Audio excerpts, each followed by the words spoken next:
Weston McMillan, you were the very first one to enter the room. Hello, my friend. Good to see you, Mike.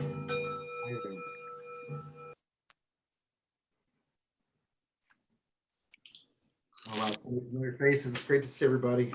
Hi, Mike. Hey there. Welcome. How are you?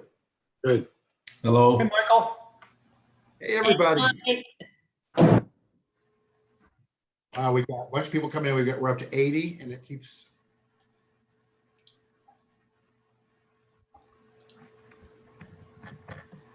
Oh, I haven't seen some of you guys in a very long time.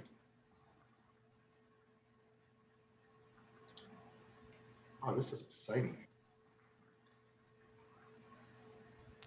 Take just a minute, just let the room fill up. And some of us you've never seen. Is that Pascal? No, it's Brian Britton right beside you. I've talked to you on the phone a few times. Hi, Michael.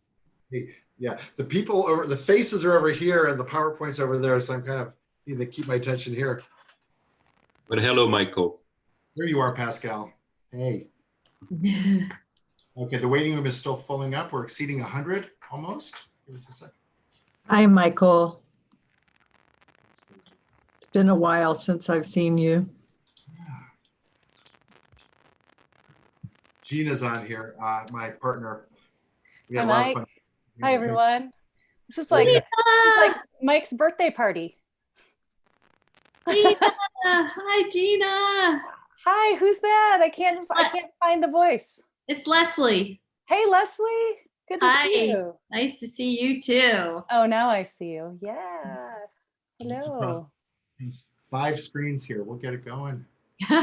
Michael. A minute.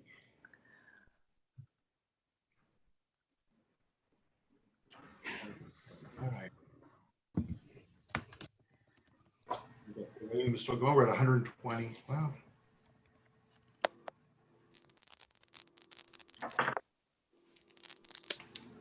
Michael, I'm assuming you want us all on mute. Right? Yeah. In fact, I'll be introducing my tech facilitator here in a minute. In fact, why don't we just get started there? Somewhere in this whole room, you'll see Douglas Day. He's at the upper left for me. He's our director of marketing. An amazing guy, an amazing teammate. Anything you know about the Leadership Circle as far as branding and materials and look, video and website, Doug leads the team that makes all that happen. Doug will be our tech facilitator today. So if anybody has any challenge, if you get disconnected, want to rebuild in, he's watching the waiting room. He's also going to put his email address into the chat room. So Doug, thank you so much for helping out here. My pleasure. Yeah, and we will be asking everybody to be on mute unless you'd like to ask a question or make a comment in those appropriate times. But that will help us be quiet with the large amount of folks we have on here with us today. It's good to be with you. Thank you. And we're going to go ahead and get started. And we're really glad to have you all here. You can tell just by the registrations, this is a real popular topic. And these days in particular, we're seeing a lot more traffic than usual with people, just wanting to double check. They're seeing profiles they're not accustomed to seeing before and such. Just this morning, like an hour ago, talking with a very, very experienced practitioner who was just seeing a pattern that just seemed really unfamiliar. We're always eager and willing to help you just kind of put some fresh eyes and kind of get you in the right place for a debrief. So know that. So if ever you're in a situation where something's really different or you just really need to think about this a different way, you can always reach out to the customer care team. They'll either take care of you, they'll connect you with Gina, or I will make it work.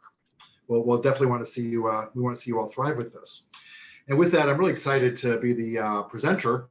This is a combination of the works of a lot of people. On here, my partner, Gina Mangum, is joining. She's a key influence in the content. Bob Anderson, the founder. Betsy Leatherman is our vice president for the Leadership Circle and the Full Circle Group.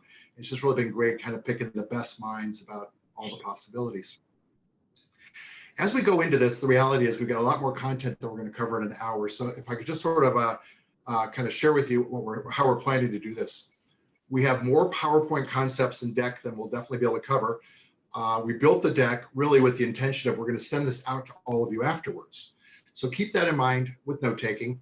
But there's also times where we couldn't decide on which representation of the model made sense. So I might share 2 different ways to look at the same thing.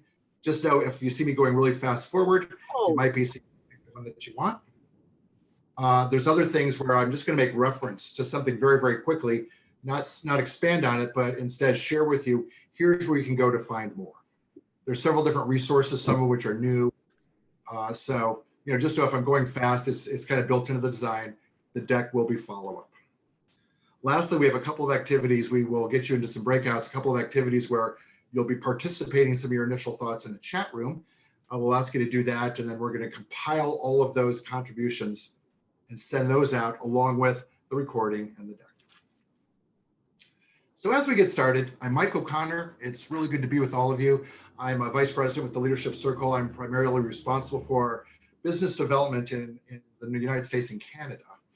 The primary job that I do and my partner Gina does, we're here to help support all of you as a result of you getting certified. Now, there are 7,500 of you across the world, so the 2 of us single-handedly, can't manage all of that, but we're working and striving really, really hard to create processes, places, resources, and we'll be sharing some of that with you all today. So with that, give me just a minute. The slide advancing is just going to take a minute to wake up. Doug, you just told me to be patient with this, and I am, but it's not moving. We're not seeing your screen yet, Mike. And that's why you have a tech facilitator. Have we seen the screen now? Yes. All Good right. to go. You're just seeing one slide, is that right? Yep, just the first slide. All right. Okay, we'll give it just a minute to advance. You all have seen this before, but this is foundational to everything that we do. As we're talking about this particular topic, the Leadership Circle framework, the universal model, the assessment itself, its very purpose is to help evolve the conscious practice of leadership with leaders that you serve. So essentially, the foundations of the framework, coupled with all the great skills that you bring in, is the combined piece to make all this important stuff happen.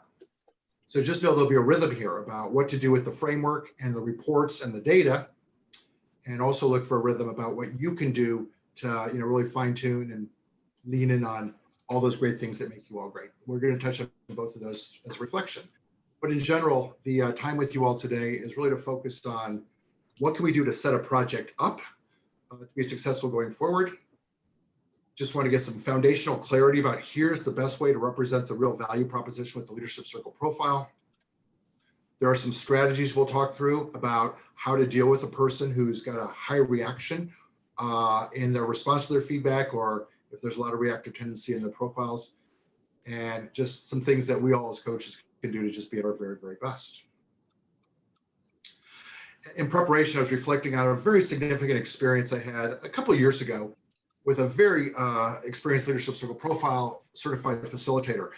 The backdrop really briefly, senior executive in a small financial firm, Wall Street, Manhattan. This guy, about my age, was recognized as being an extraordinary contributor to the financial metrics, brought in double the book of business that everybody else did. And the organization was reaching a point where they were realizing the cost of his participation was outweighing his value. And they were embarking on him to get a coach and kind of ease up what was some very, very high energy, high controlling, high protective behavior that was contributing to turnover, hurt feelings, lack of sharing of information, lack of innovation. He was just becoming increasingly disruptive. And so this coach was invited in to help support.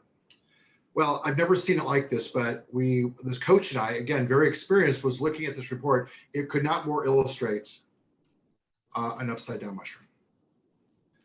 And basically the guy acquiesced with some profanity. Like, if I have to go through this process, I will. But if he doesn't like the process, he's going to quit. So the coach and I are preparing for, this isn't his feedback report, but it looked like this and more. And we're trying to just kind of make some goodness out of this. This coach was highly driven on showing value, making a contribution, moving the mark.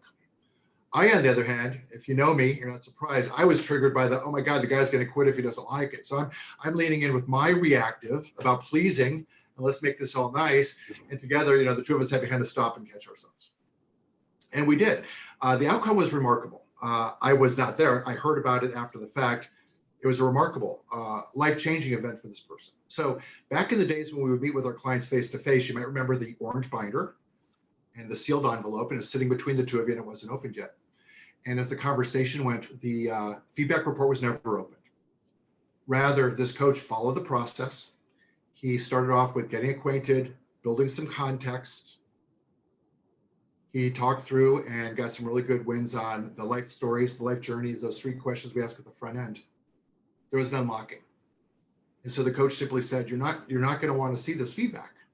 It's not going to sit well with you. And the guy said, I know. They ended up having a full meeting, a very emotional meeting that was done blocking. They had a second meeting. And it wasn't until the third meeting that they decided to open the report and start using it to make some meaningful change. So I illustrate that kind of as an extreme example, but all of us are in the business of helping already successful adults make shifts. And we all recognize and appreciate the work in all of that. And we also are just grateful that the leadership circle is a part of the work that you do with your clients. So keep that as a foundation with what this is all about. So you all are familiar with this concept. We're living in a world that has a lot of complexity, more so these days. And with all that complexity, we ourselves are part of this, and we're at different stages in our growth and our development. And that stage work isn't always due north. It's not always development. We ebb and flow. So given a current circumstance, we're dealing with the demands of a current situation. We're also dealing with where we are at this point, and that difference, that creative tension, is the work that all of you do. That developmental challenge, that closing that gap, is the invitation that all of us bring into this. Please hear this. The most important contribution to this development shift is you, the coach, with all your generosity, your curiosity, your skills, the openness, the no judgment. All that you do is the single most important contributor to all of this. Please know that. And the leadership circle is a data point also to help contribute to those conversations. So the challenge, this is popular. You've seen this in certification, but just take a moment. And again, the slides will be available to you.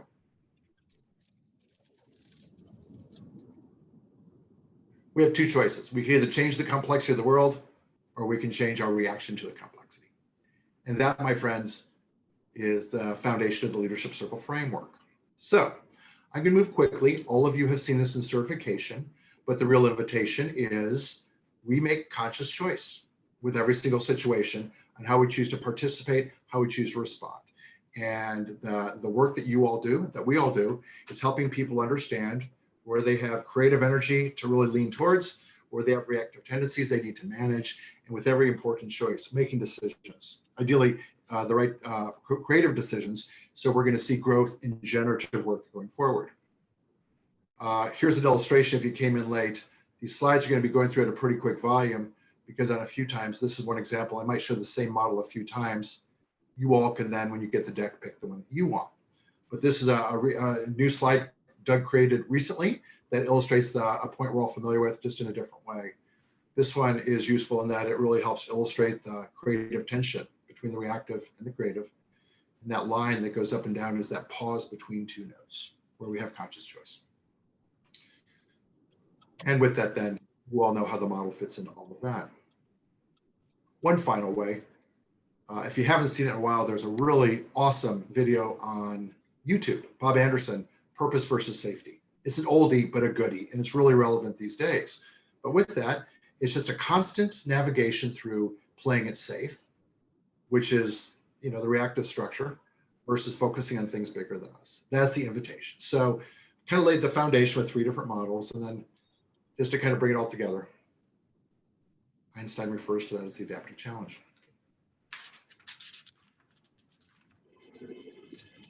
So as we look at all this, there's 2 other things that are really, really important. We can't emphasize it enough. And in the process, step 2, and by the way, I'll bring the process up in a moment. Step 2 is spending some time sitting with your leaders and understanding the context with which they work. Context is very, very important in the meeting making with all of this material. I'm a perfect example. I've recently done my 3rd leadership circle profile. It doesn't look nearly as creative as previous ones. And then since COVID, I have very much been noticing not only better reliance on those go-to reactive tendencies that have served me so well, but I'm also seeing some new ones that I'm less familiar with, and have had some different and new unlockings.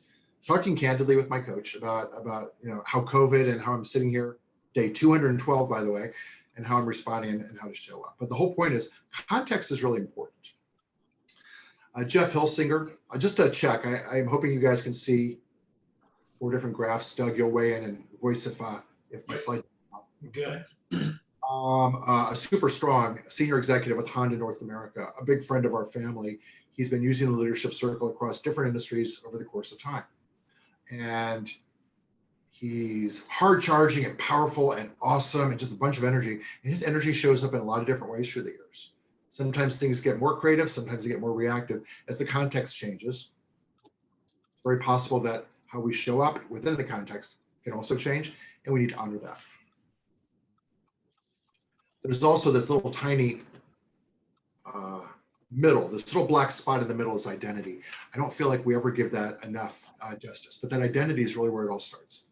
None of the leadership circle framework can be truly relevant if we don't respect and honor the identity of the person we're working with. So that's where these 3 life journey questions are really, really useful. The identity is how I see myself in the world. It may be correct, it may not be correct, but it's not who I am, but it's how I see myself. And how I see myself has to be brought into the conversation given the context with which I work. So those are 2 high-level important things that you all know about. But as we're looking at how to work our way through some challenging profile debriefs, if we can really put the due attention on the context and on the person and the identity and how they see themselves, it's going to very probably set you up for a more productive relationship. So at the highest level, as we think about the good work that you all do with the Leadership Circle Framework, some things that are always true, you know this, but I want to make sure that you communicate this to people as you're working with them. We've talked about context, we've talked about identity. We honor and respect any profile we look at. So let's be clear, there's no bad profile. I had a conversation this morning with somebody who challenged that, but there's no bad profile. Bob Anderson clearly states, your profile today is exactly what it's supposed to be for you today. So let's know that. Secondly, a profile, no matter what the data says, never says there's a problem we need to fix. That's important. Prior to the Leadership Circle, I had a 20-year career with a company that had a different view. I spent too much time, surprisingly, on helping people look at a gap and look at fixing it. You don't know how many times I had conversations with guys my age who have been successful for 30, 40, 50 years in their career, and I'm sitting here trying to teach them fundamental interpersonal skills. And it was just pushing a string uphill. So there's not a problem that needs fixing. And so a gap or a piece of data that doesn't sit well or whatever is just fine. It's only worth paying attention to with you as a coach if it's something that intrigues them, something they care about, something they want to put some developmental attention on. And then the whole point of this is you and the leader you're serving co-creating, working with the data, making the meaning, and identifying where there might be some shifts to best serve. Know what you're doing, but whatever it is, you're not doing it well. I hope you're not talking to me. Somebody just weighed in. But with that, a final thing would be, and people don't believe it at first, but the Leadership Circle absolutely was built as a development-minded framework that honors both the strengths and developmental opportunities both. So that's the beauty and the love and what makes the Leadership Circle unique. Secondly, you bring this stuff.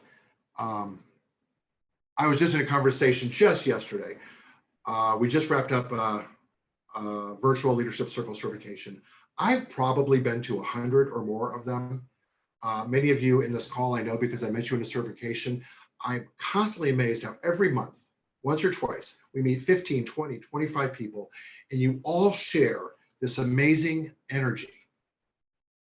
And it's your mind shift and it's the way you work about some key themes. So the point I'm making is all that great stuff that you bring to the table, regardless of the Leadership Circle. Commonly, we talk about every leader we work with is creative, resourceful, whole. I've always believed that if somebody's resourceful enough to be able to afford coaching and the time with you, They've already achieved a bunch. They're managing families and households and jobs and all that. They're already whole as they are. You bring with it curiosity and data and attention and presence. The example I illustrated with this Wall Street person earlier, where the feedback report didn't come out till the third meeting. What the unlocking was this skilled coach trusting themselves and just creating space and listening without any judgment, creating that safe container. And this is where I'm always triggered, but not being attached to outcomes. Sometimes that big shift doesn't happen for you to be there and evidence it. And sometimes the big shift happens 2 to 3 days later, after they share the input with some loved ones or after they think about it or reflect. So if you just kind of stay true to what you do well, and if you know that you got the foundation of a very validated framework and leadership circle profile, those two together. And with all that in mind, with every profile or debrief that you do, we invite you just to get yourself in the headspace of you're going to meet with an extraordinary person. It doesn't matter what the feedback looks like. If there's a whole bunch of scary, ugly, reactive energy there, you're talking with somebody that really cares about something a lot. And that's awesome in itself. So this person that was really challenging, this Wall Street guy, he really cared about metrics. He really wanted his firm to succeed. He really wanted to create financial outcomes for the clients he served. He really cared about that. The way his care showed up internally caused some challenge, but he absolutely cared. And he brought that to work every day. That needed to be honored. So first things first, so often the trouble starts at the very beginning as you're setting things up. And I'm not pointing to any one of you, but just some foundational things that are really necessary to ensure a good outcome. Give people a good orientation to leadership circle framework before they go through the process. Even if it's sending out the brochure, the real thing is we want to make sure they know they're going to get data on creative competencies and reactive tendencies. We really want them to hear whatever your feedback looks like, and this is before we start the process. Whatever your feedback looks like, just know there's not a fix that we're working on. It's just data to help you make some shifts. And by all means, if you see reactive energy for whatever reason, don't immediately think it's bad. The foundation of leadership circles for development purposes only. And this has been challenged quite a bit. There are times where the HR department needs the data because it's part of their strategic planning, or 3 different people are getting 360s and that data is being used to help decide which of these is going to get the promotion.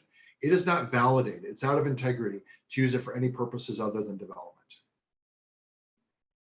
The best circumstances, and I can't say it strongly enough, the very best circumstance is a leader who knows that they'll go through this process and nobody's going to see the feedback report except for you and them. So confidentiality is really critical. And I challenge this probably, a couple times a month, perhaps. I know that Gina does as well. There are organizations that will say, we're making the investment. We want to see the feedback. This person has some blind spots, or we don't trust them in this process. So we want to play a role in which evaluators they choose. You're already setting yourself up for something that's likely to go amiss. If you could create the environment where the learnings, the insights, the data is between the client and I, what we can offer the organization is a good summation of our insights, our learnings. We can put together a professional development plan that can be shared, but that's put together and shared knowing it'll be shared. So just can't stress enough. I'm even to a point where if confidentiality has to be broached due to the good intentions of a supervisor or an HR department, I won't do it. And if people are starting to play an influence in choosing raters that might be different than the leader I'm serving with, that scares me as well. We instead invite people, choose people whose feedback you care about. Don't just look for the nice stuff. Look for those that will give you the most meaningful feedback. And if you know that the report will only be between us, that might allow you to, go to some places with some people that might, give you some developmental emphasis. This probably happens about once a month. We get a call from a boss. They didn't realize they were anonymous, or they didn't realize they were not anonymous. And so they kind of went, dark, and they went in thinking they had confidentiality, and then they're really upset that their data shows up as standalone. So let's just make sure, even though the system tells them this, let's make sure that the bosses know, if we're being put in this category, your data will be standalone. Long and short, let's make sure people know everything to expect, the integrity with which you work, and how the model was designed, and that's gonna put you in a good place for many of the lessons that we will be talking about today. Another thing, we all are part of this. We all have to manage our own reactive tendencies as well. We are regularly talking with practitioners with high volume, high intensity questions. Help me think this through. And you can just see the reactive triggers going off. I've got them in myself. Just can't say enough. You at your very best. Let's make sure that your reactive energy to the feedback you're seeing or what you want to have happen in this coaching session is perhaps contributing to some of the challenge. So we get questions, about, I remember early on, you see these really awesome profiles, people are like, pushing towards integral all the way. It's like, oh my gosh, how can I possibly add value? Well, those of you who play in the integral space, even the perfect mushroom, there's still plenty of places to play. We have the reacting people that really just feel like I'm going to have a few of these ideas in my back pocket, just in case the leader I'm serving just doesn't have any insights, doesn't have anything he's interested in, doesn't know what to do with this. I'm going to have a few suggestions in my back pocket just in case.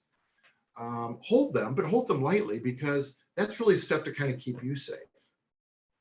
You know that you can sit with space. You know that you can allow time to happen. You know that the unlocking might happen at a different point. Don't feel a big, huge need to over prepare just in case this leader is not ready to participate.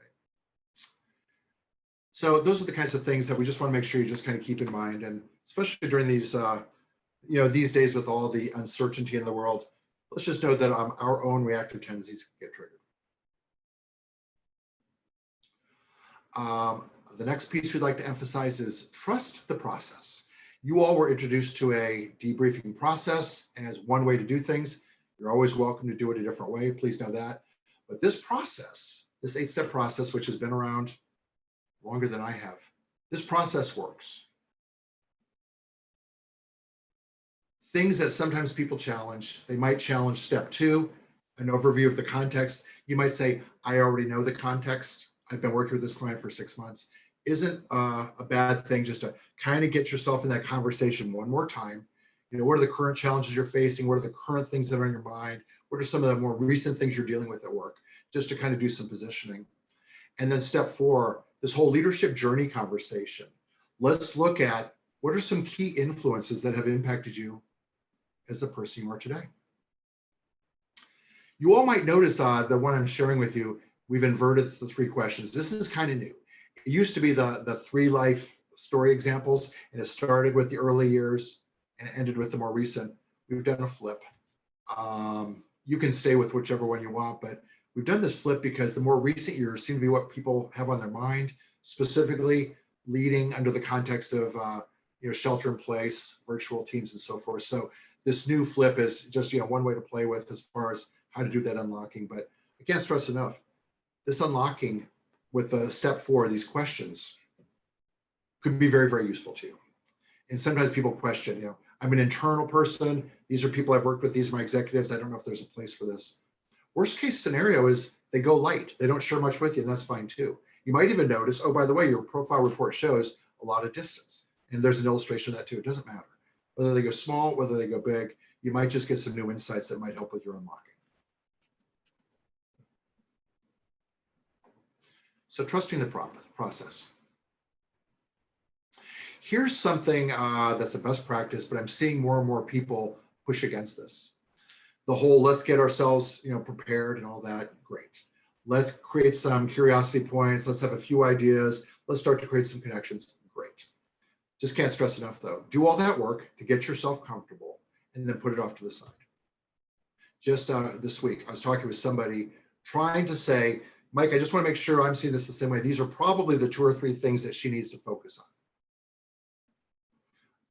The data would suggest that. However, let's remember that which she needs to focus on will come from her curiosity. So let's have your ideas in the background. Let's instead invite the curiosity, create some co-creation. Let's see where she lands. Let's see where her curiosity goes. If you see that she might be overlooking something that might be of interest, throw it in as a maybe. Get yourself in the right creative space. What always amazes me as I work with coaches in the community, this awesome ability to just allow space, let things unfold, stay with it, let things percolate, be real curious, challenge, ask questions. I was talking with Bob Anderson, Gene and I both were recently about this very topic.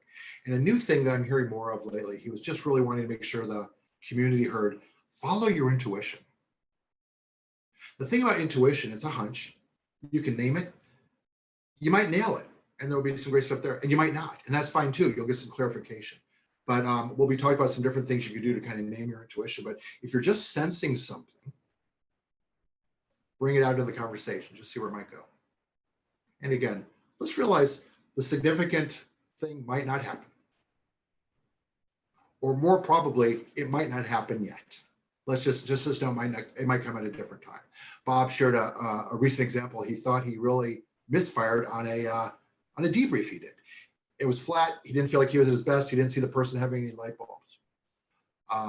Quite a while later, the person reached out and shared with him how impactful the time with him was. And he was so grateful for that because he said, I didn't feel like we connected at all. I didn't see any of this happening. She goes, no, my mind was going, but I was just kind of a deer in the headlights.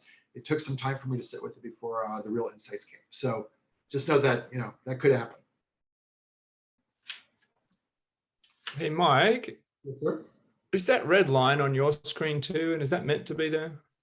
It is there, and I don't know why it is. Okay. Yeah, I'm trying to frantically figure out how to get rid of it, but for some reason my controls are not allowing me to do so. So we may just be stuck with a red line. Yeah, first I thought it was part of the design, but it's hung out a little too long now. Yeah. Thank you. Do what you can. It's not- Annotation. I think it looks like it might be an annotation or something. But Yeah, I And think it does I well, delete- have your attention. If you'll kindly just manage the waiting room, there's some people waiting. So as we continue on, I'm going to go really fast here. This is elementary 101, but so foundational is just you getting your words on how to describe this whole framework. So you choose how you want to describe at the highest level the creative versus the reactive orientation. There's so many different ways to talk about it. I pulled together, just take a moment, and again, you'll have this deck. Here's some things that land for me on how to describe the creative. I'll give you just a moment with that.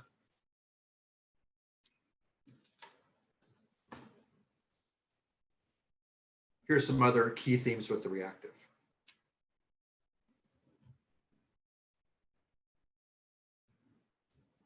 Can't stress enough, you got to get your own story here. You all know this. You've known it since day one of your certification. You know it, and yet people are always intrigued with kind of figuring out new ways to talk about it. One suggestion, I'm showing the Mastering Leadership book. I believe most of you have it. It's now part of our certification.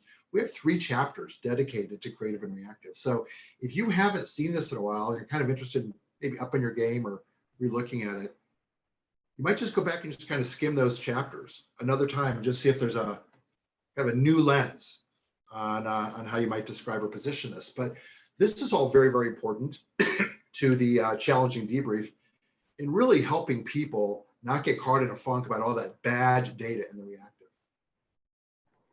Hey, Michael. Yes. John here. Just a quick question. I noticed talking about reactive styles as opposed to reactive tendencies. Was that a conscious choice shift in one? Because I know there's a slight discrepancy in terms of just how it's referred to. We're pretty broad with this, John. Their underlying beliefs, their reactive tendencies, their reactive styles, they all get to, there's things in our headspace that can kind of show up in how we think about things. They all work. But the one thing that is true is they're not bad. There's even gifts in them. Yeah, thank you. Thanks, John. Much of what got me to where I am today is because of those, but perhaps under my new context, they may not be serving me anymore. I share a story lightly. I'll tell you guys, early on when I first joined this organization, I was not getting it. I came from a competency-based industrial psychology background, and all this heart and love and generative and meaning-making stuff was all really brand new to me. Leslie Markard, you remember Fundamental 101, let's get Mike in the right place conversations, right? And I remember, this is funny now, but early on, I felt a need to reach out to Bob Anderson to assure him that I had these reactive tendencies managed. This pleasing and this driven that were part of me. I want to make sure Bob knew, got him covered, I'm good, just rest assured. He just laughed. And he shared an analogy, which was really meaningful about kintsugi. The point was, don't make your reactive tendencies go away. Don't cover them up. Don't put a mask on. It's ingenuine, But secondly, those things about you that make you peculiar, those dense and things are the favorite things about you. This is what shows your passion, your customer orientation, and your hard drive. Don't make them go away. But if you reach a point where you find that they're deflating you or taking too much energy, I'll invite you to look at it differently, and I'm here if you're ready. So this was a kind of a meaningful conversation. I can only share it lightly with you all because it happened about 6 years ago, but early on, it was quite remarkable. So on my own growth edge. Just a little bit of humor.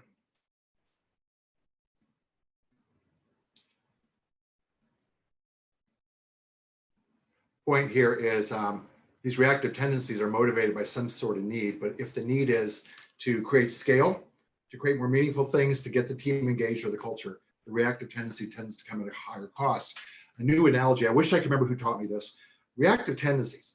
The reactive energy will still get you there, but it comes at a higher cost. It's like driving down the road with one foot on the brake pedal. You'll still get there, but at a higher cost.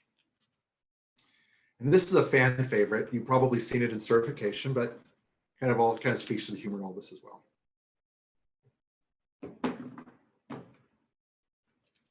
Okay, switching to a different topic. So often these days, I'm seeing leaders through the coaching or the debrief process who kind of get to a point of, yeah, okay, so now what? What do I need to do? Sort of suggesting, okay, how do I make this better? How do I fix this? Whatever.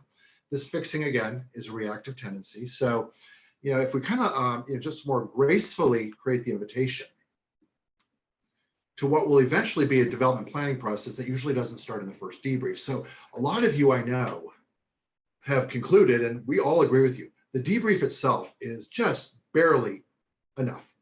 We really suggest a debrief in single coaching sessions because the real meaning making can happen after the debrief. If you have a few more sessions in the near future, that's where the really beautiful unlocking happens. But sometimes you're kind of stuck in the context of a debrief. But we really try to position the 2-1. With all of this data, let's work it through. Let's try to find out where your curiosity is. And let's not find 7 things to work on. Let's pick 1 or 2 or 3, real shifts. And typically that would look like, let's find 1 or 2 creative competencies that you really want to put more attention on, turn up the volume, improve, learn more about. So maybe 1 or 2 creative competencies. And let's find that one reactive tendency that perhaps is no longer serving you. If you follow the Leadership Circle's leadership development plan, and it's on our website in a Word document so you can modify it, that translates into some that mimics Bob Keegan's work with the one big thing and then start and stop behaviors. I strongly encourage you to think about that developmental planning process as one way to reflect the intention of the Leadership Circle framework. Okay, switching subjects. Let's get into the scores a little bit. One of the areas that really causes some consternation is the gaps or the self-assessment compared to others and so forth. I was with a scientist, really awesome medical professional scientist. This isn't his report, but it's an example that was illustrating our conversation.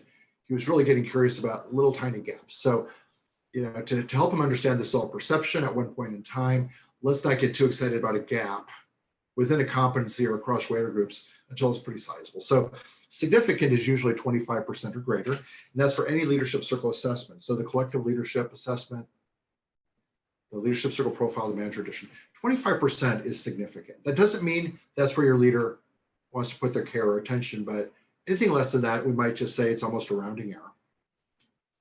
But if you'll notice in this report, this conversation with the scientist, his results look just like this. He was really leaning in on his self-assessment of achieving a lot of results, and others weren't seeing it the same way. This gap was really causing him some concern.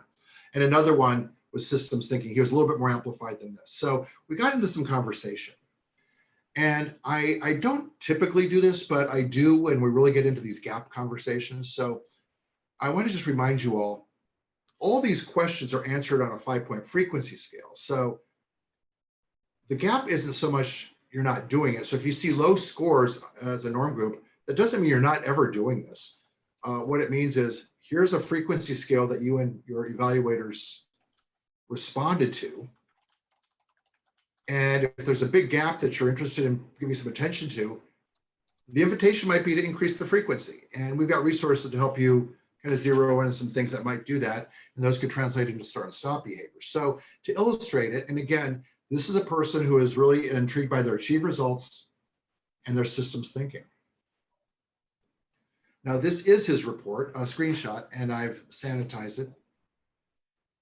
But here's where the conversation went, and this is where it started getting productive again.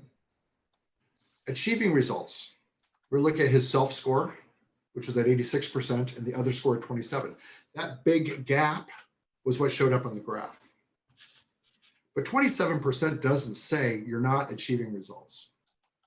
Okay, so overall evaluators, reflecting on this 5-point scale, your evaluators are seeing you 3.92. They're seeing you achieve results as are defined in this report often. You're seeing it more than often. So there is a gap there, but it's not as big as your attention on the graph might have suggested. So if we're looking at and getting curious about this particular competency, let's look at what achieving results entails. And the conversation turned into, why might your evaluators be seeing you doing often, but not the always that you intend to do? Of course, if you're looking at this won't surprise you. There's also this group of others that were also seeing a lesson. That was kind of a side conversation, but 5% to a novice would say, oh my gosh, I'm never doing this. No, that's not saying that at all. These scores are against a norm group of well over 200,000 leaders across the world. So let's create some perspective. And then just very quickly. I have a question. Can I ask it now or about Please. this? Yeah. I mean, many times I've sort of had shock at people looking at their percentiles. And as you've coached me in the past, I move them over to the absolute scores and give a version of that. But at this point, I'm wondering, why do we even put them on the charts? Because I don't see the value they add. I see how distracting they are, but I do not see that they're contributing any additional value that the absolute scores aren't indicating. Okay. There's a lot of thinking about that. Let me hit it kind of high level and put some notes in the chat room if this requires much bigger conversation. When you look at a total leadership circle profile report, the data represents the same data 8 or 9 different ways. Different things will gravitate for different people. The percentiles against the norm group do 2 things. One, on the graph, while all competencies are not created equal, it gives a relative importance of equality, so we can look at things side by side at the highest level. Number 2, like in my previous career, it provides some relativity. So I might be working with a coach, and whatever the competency was about caring connection, you're a 3.8 on a 5-point scale. This leader would say, that's good enough for me. That's a B on an A, B, C, D, F scale. I'm not going to worry about that. So that gap isn't big enough for me to pay attention to. But in reality, if you look against the norm group, and if you're at the 15th percentile, let's really look at that. Like doing this caring connection thing sometimes, as reflected on a numerical scale only, that's not how most people are landing. So that's the intention of the norm group. But while you can challenge that question, just know there's a lot of people that see the value in that, especially if you can go in and tell people to just carry it rather lightly, do some positioning, explain the relativity of it, and knowing that the next report's going to help put some meaning on it. That's how it's going to help it work. Finally, go ahead. I'm sorry. No, I just said thank you. Systems thinker was the next one. Again, pretty big gap that had this person distracted. And it was important because it showed a gap of relative importance on the graph overall. But when you get into the meaning making here, it's still a gap. But there's some significant shifts we can make between people seeing your systemic thinking, sometimes to often versus often. And if that ends up being one of the 2 places this person really wants to get curious, that's where you can then start doing your developmental coaching. You got the interpretation manual, you've got the questions in the report. All those are resources to help do that unlocking. But let's remember, there's nothing here that needs to be fixed. If there's a gap that causes you concern, let's not be worried about the gap or who said it. Let's just get curious about it together. The gap has helped us inform. Maybe this is a place we can look and get more meaning. But back to that question, and this probably comes up as much as anything. It's the raw scales. When somebody sees a 5% or 10% of the report, until they have your input, they assume that means I'm horrible, which is not the case. Never was intended to be the case. But sometimes it's understanding Well, there's a 5-point scale on all these time-tested and proven evaluative leadership statements. High-performing leaders do these things on a regular basis. So if you're doing things at a 3.0 on a 5-point scale, suggesting you do them sometimes isn't going to make this a strong contribution to your leadership impact. So kind of one of the big realities, and it takes a while for people to get it, but if you're looking at the bell-shaped curve on a 5-point scale, 4.0 is the middle, pretty typically. So if you'll see it illustrated here. It's not the A, B, C, D, F that we learned in school. 4.0, suggesting you as a leader are doing many of these things often, is really what's going to get to profile graphs that are going to give people some comfort. One more way to say it, and put a note in the chat bar if this is something you need more conversation, because it's really pretty significant. So all these people get you scores on a 5-point scale. You have an average score of 4.05. For some of these competencies, that puts them right at 50%. And sometimes people want to challenge that. And if I'm working with a leader directly and they want to challenge it, oh, by the way, they tend to be the ones that are very critical and arrogant and autocratic. So that all the gifts that come with that critical protective mindset, they're the ones that will typically lock in and need you to really defend this rush. All right. So another big learning is to honor, appreciate, value, respect what's in the reactive. No matter what the energy looks like, whether it's yours or somebody else's, these reactive tendencies are hard-earned, they're hard-learned, they've gotten us where they are today. We all know, though, they are more useful to us if we are understanding them and using them with intention, then the gifts can blossom, versus if they truly are reactions, when we're not paying attention, when we're getting triggered, that's where they can slow us down or do us harm. So you know all this, but we all have these identity hooks. You've seen this in certification, but I just want to come back and illustrate. We all have these, and during times of particular concern, stress, fatigue, they can be more and more triggered. I shared with you, I was going through a bit of a funk early COVID. I'm not used to sitting down in front of a computer. I'm on the road, I'm with people, I'm more interpersonal, that's where I get my energy. Day 212 here today, I'm really, really needing to mind myself in a certain way. And while I know my strengths and development areas, I have been really paying attention to passive. Passive has never been on my screen ever. I barely even understood what this competency was. I had to really go in and spend some time. My coach, Cindy Adams, offered some help here. Passive is this new thing. It's my new play it safe strategy. It's my new, what the hell am I doing? Like, how am I supposed to do my job under the context of all of this? And it's just something new. And it's fine. Let's understand it. Let's be aware of it, and then make some conscious choice if I want to do something about it. And it didn't take long to kind of appreciate, respect it, and say, purpose and vision is better going to serve what I'm trying to do here. So, I had some access to that, but like you, this stuff might come a little more naturally because it's my profession, but just know the same invitation is very appropriate for the leaders we serve. So let's honor what's in the reactive and use some unlocking techniques to make it happen. You've seen this in certification. I won't go through it again, but just foundations of the character structures. And again, this is really for purposes because we'll be sending you this deck. So I'd like to put you into a group session. This will be one of the last things we're going to do. We're going to push into breakouts. Doug, if you're ready to kind of launch us, we'll have about 6 minutes for a quick breakout. And if you would, I'd like you to take just a moment and just sort of take this profile in a little bit.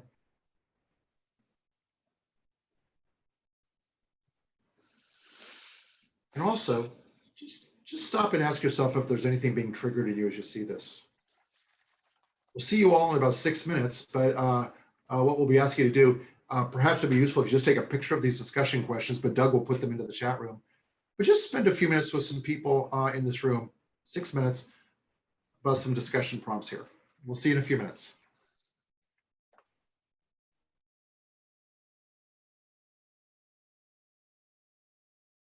I apologize. Hey, Doug, is everybody back?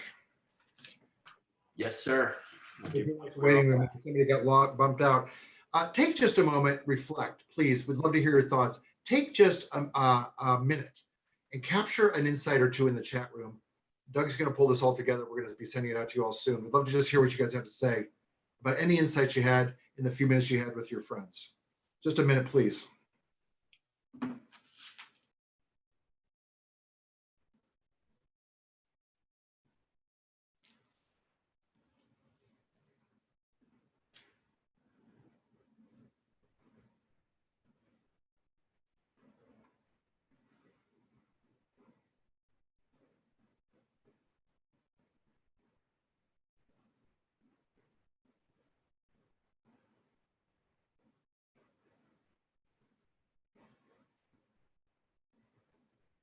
Some good stuff's coming in.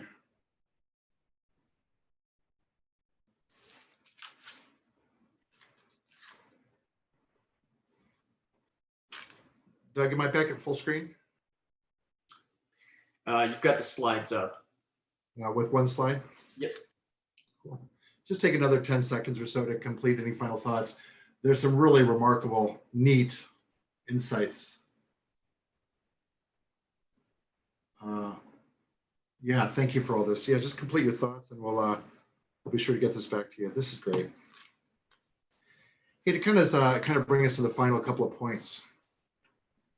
Again, you at your best coupled with the very best in leadership circle framework. Another thing, and this a lot of this comes from Bill Adams. No, I'm sorry, Bob Anderson.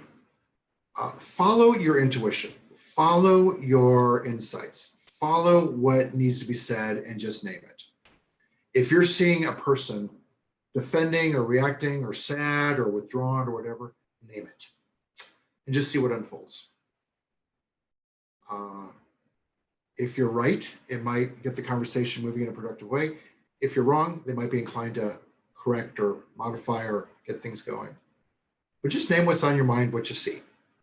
You guys are in the business of managing intuitive hits. Ask them what's going on. You might be looking at some data and not understanding it. For example, this person is really shocked that the evaluators aren't seeing more of this in them. Let's look at that in more detail. Let's try to identify what your evaluators might be seeing. Let's go to a place where your evaluators said they see a lot of this in you. Let's look there. And what can we do to get this competency with the same amount of presence in you as what they're seeing there? Acknowledge that they care so much. That was a kind of a cool insight from the breakout room I was just in.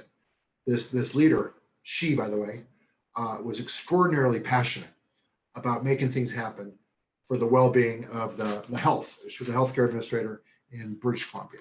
So just name it all.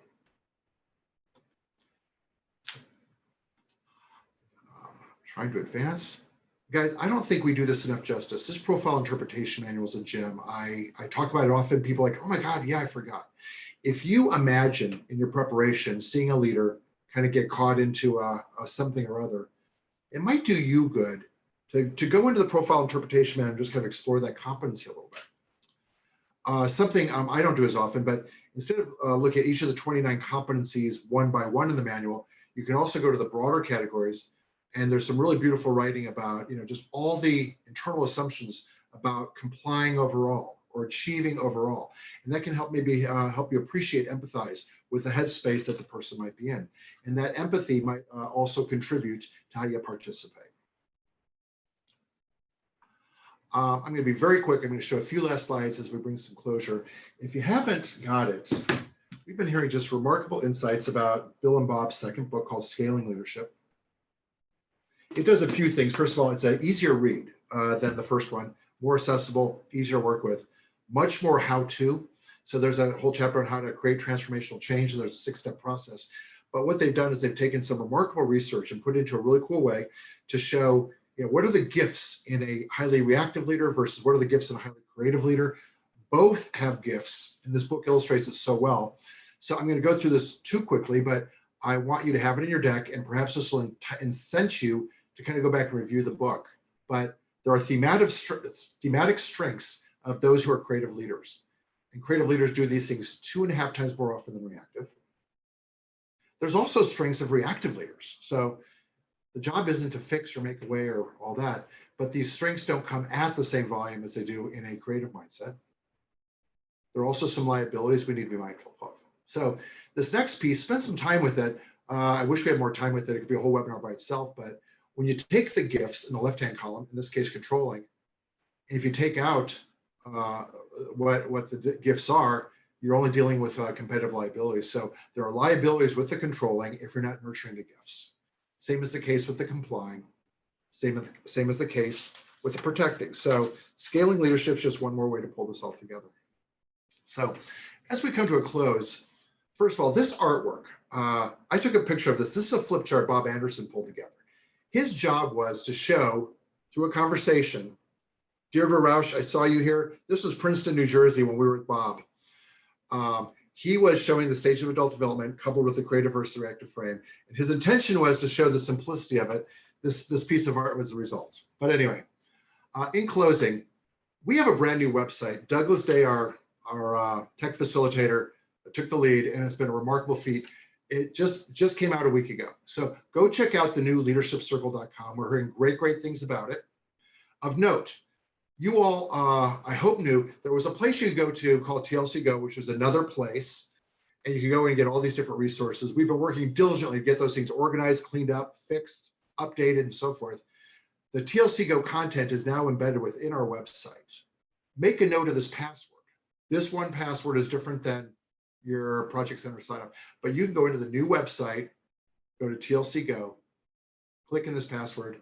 Doug and his team have done a remarkable job of organizing, equipping you with the best of the best resources, hundreds of things to help us set you up. And then finally, just want to let you know we have an upcoming global conference. It's based in Sydney, Australia, but it's got time zone differences across the world. So for example, I'm East Coast North America. I will be joining the conference October 28 and 29. For me, it starts, I think, at 6 o'clock at night. So notice where you are, it might be a less than comfortable time zone for you. But if you register, and you can go onto our main website, it's showcased on our homepage. If you register with a very small fee, you can participate as you want. You can also get recordings about 4 weeks after the conference. So in closing, just can't thank you all enough on behalf of all of us at the Leadership Circle. We're glad you're here. We so much care about feedback. Please, I would personally like to hear what you liked about this, what you didn't like, what you wish would have happened. Please let us know. Gina, my partner, she and I are in construction about making these kinds of things more regular. And so I'd like to hear what worked well, what didn't. And we're going to be sending you out a feedback sheet. If you want to give feedback right away, there's a hyperlink here. Cut and paste this. You can send us feedback right away. And we're just grateful for you to join. We are at the end of our time. I'm going to stay on for just a bit if there's anything that people want to hang out for. But the recording, Doug, if you'd bring the recording to an end.